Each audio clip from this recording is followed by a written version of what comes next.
Department of Homeland Security Secretary Kristi Noem took her family out to dinner Sunday, but the night took an unexpected turn. Police say that an unknown man wearing a medical mask stole Noem's purse and left the restaurant. Per CNN, inside the purse was Noem's driver's license, passport, and DHS access badge, medication, plus a makeup bag and her apartment keys.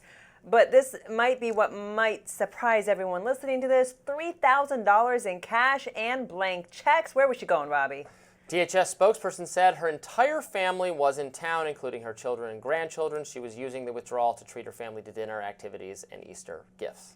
Actor John Cryer wrote on Blue Sky, "Keep our homeland secure. She can't even keep her handbag secure." And Real Clear Politics reporter Susan Crabtree wrote in part on X, Homeland Security Secretary Kristi Noem's purse with $3,000 cash was snatched at a D.C. restaurant last night. Begs the question, where was her Secret Service protection?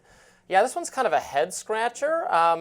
She's the head of Homeland Security, so it's kind of, it doesn't make you feel super great about the operations of DHS, by the way, a department I have long criticized and I don't think should exist at all, that they're doing an effective job keeping us safe. I'd prepared a bunch of TSA jokes, like maybe they thought she had a hairspray bottle of too large a size, or that there was a belt she hadn't properly put when in you said that, I was just thinking about our conversation on the TSA the other day, so I couldn't help but smirk a little bit about that. But look, I think that there was clearly, and I think that they're looking into that now, a lapse in the security.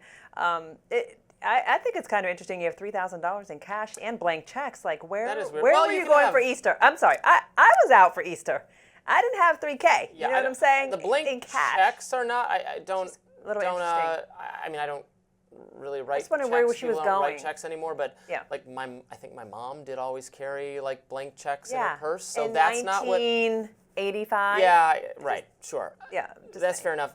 The cash is the odd thing. Yeah, it's a little bit odd. She said it. I guess they're claiming it was. She had a large family in town. Yeah, to pay for dinner. Yeah. But I don't know why you would need cash for that. Wouldn't you just use card? Right. That's what I'm saying. The whole thing is just kind of odd. The whole thing is odd to me. Even the man in a medical mask, and then, well, and don't forget, she once wore that Rolex, wasn't it? That she wore that Rolex when she was touring, I believe, a jail. Correct me if I'm wrong. I'm kind of jogging my memory here, but yeah. Usually people carrying large amounts of cash, it raises questions about that you're trying to pay for something like off the books.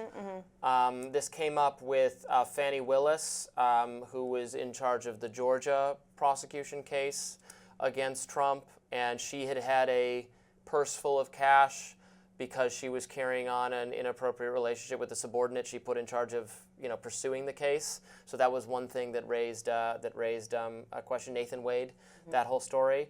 I am obviously not accusing Kristi Noem of anything along those lines. Yeah, we don't know. And the explanation could be perfectly that she was just going to spend cash on her family. On a swanky DC restaurant. I guess maybe $3,000 isn't, that much for a wealthy person. Swanky DC restaurant? I mean, there are. That's about what restaurants. dinner costs these days. Yes. I don't know if you've been out lately. I'm sure you have. I have been out. It's expensive out there. Yeah, again, not carrying $3K, but I'm also not treating everybody to Easter dinner out. I'd probably cook. Like, I'd probably just cook at home.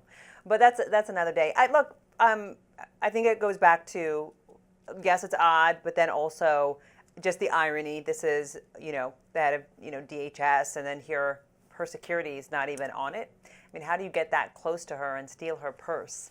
It's just odd. I don't know. It strikes as odd. I'm sure we'll get more details on this as the story unfolds. I'm not sure we're going to get more details. If there is a story. If there is a story. We haven't gotten it back, Let me tell you, there's leakers, so we could get something. There's folks leaking everything right now. They haven't gotten it back, right? Have they? They didn't catch the person? It's not yet, to my understanding. Not at the time of this film. So that person's still out there. Yeah. So it is bizarre. Yeah. It goes to show you, let me just do more criticism now of the TSA, because I know how much you love this.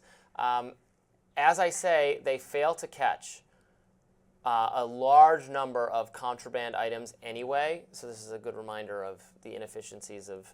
I guess this is. I mean, you want to get rid of the Secret whole, Service, right? Not DHS. That's right. This is her. Secret Service that would protect. So there are You wanna questions, get of rid course, the about whole Secret TSA. Service. This has been a bad year for the Secret Service in terms of the faith I think people have in this agency, with multiple assassination attempts against Donald Trump. Yeah. Obviously, the Butler, Pennsylvania one that wounded the president. That he was not. It was seriously harmed, It was but scary. could have killed him. Yeah, It was just an inch away, Yeah. and did kill another individual. The Secret Service really failed to explain that whole situation. And he was like in plain view. Remember, folks were filming. People were pointing to him, Filming saying, "There's him. someone on the roof. Can you do something Yeah. about it?" It was local police, I believe, who ended up engaging with him, but couldn't. And why was Trump still on the stage at that point? Agreed. He's Yeah. surrounded by people. It is now there's a local police officer trying to engage the suspect. And then also the initial explanation for why was that person even allowed, why was that not in the perimeter? Correct. They're like, well, that was outside the perimeter. But it was not, as I was later led to believe by gun experts, it was not a particularly difficult shot. Like you can easily make that shot with that type of weapon from that distance. Okay, then I guess the perimeter has to be bigger, right? If you can easily get off a shot from that distance, it needs to be bigger. And they made the case, the Secret Service head at the time said, well, we couldn't put Secret Service on that roof because it's a sloped roof. I'm like, well, it wasn't that sloped, and they were on a different roof that was just as sloped. So that was I think bullshit. I think the perimeter, if the crowd has a camera and can tell you, like, hey, there's somebody on the roof, and we're filming them on the roof. I think Maybe that's in the listen. perimeter. That's in the perimeter to me, because the crowd is there. So to me, the whole strategy to protect him at the time was poor. I mean, that's bottom line. I wonder if the person who stole Kristi Noem's purse knew that she was an important person or a member of the administration. I or if it was would just a bet random bag yes. grab. I don't And know. it was at Capitol Burger, but I would bet yes. I would bet, and I don't know if she was still rocking that Rolex, but you would see the bling then. I mean, you would see all of that bling. But I would think that somebody would know. But I could be wrong. Not everyone's watching TV, and not everyone's paying attention. But if she was bedazzled and jeweled out and all that stuff, then maybe we'll see. I mean, we'll see what comes of it, and if in fact the thief will be caught. We shall In see. DC streets, be careful out here. Just saying. Be careful out here, indeed. There's far too much crime in DC for my liking. That does it for us today on Rising. Thanks so much for watching, for listening. Be sure to like, share, and subscribe so you never miss any of our content. And for those of you who like to listen while on the go, we're now available anywhere you listen to podcasts. See you tomorrow. Bye-bye.